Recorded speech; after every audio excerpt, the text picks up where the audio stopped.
آخر کون لوگ ہیں جنہوں نے قرآن کا انکار کیا؟ So this is the day 12 of understanding Quran in the most easiest way. کل ہم لوگوں نے ڈسکس کیا تھا سورہ البقرہ کا 10th رکوع، اور آج ہم لوگ دیکھیں گے سورہ البقرہ کا 11th رکوع۔ اس رکوع میں اللہ تعالیٰ فرماتے ہیں کہ اللہ تعالیٰ نے بنی اسرائیل کی طرف رسول بھیجے، انہیں معجزے دیے، اور روح القدس یعنی جبریل علیہ السلام کے ذریعے ان کی تائید کی یعنی سپورٹ کی، لیکن ہر بار یا تو انہوں نے اسے جھٹلایا یا اس رسول کو قتل کر دیا۔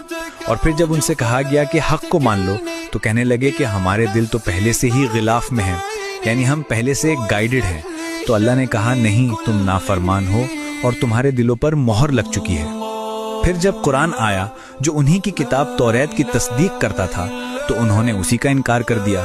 تو اللہ نے فرمایا عجیب ہے، جسے پہچانا اسی سے انکار کر دیا، تو اللہ کی لعنت ہے انکار کرنے والوں پر۔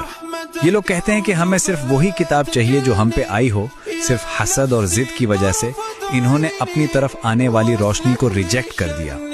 اور رکوع کے اینڈ میں اللہ تعالیٰ کہتے ہیں کہ جب ان سے کہا جائے کہ قرآن پر ایمان لے کے آؤ تو کہتے ہیں کہ ہم صرف اس پہ ایمان لاتے ہیں جو ہم پہ نازل ہوا ہے، باقی کو انکار کرتے ہیں۔ حالانکہ وہی کتاب یعنی قرآن ان کی اپنی کتاب یعنی توریت کی تصدیق کرتی ہے۔ تو یہ تھا سورہ البقرہ کا 11th رکوع، اور کل انشاءاللہ ہم ڈسکس کریں گے سورہ البقرہ کا 12th رکوع۔ So make sure you follow. جزاک اللہ خیر۔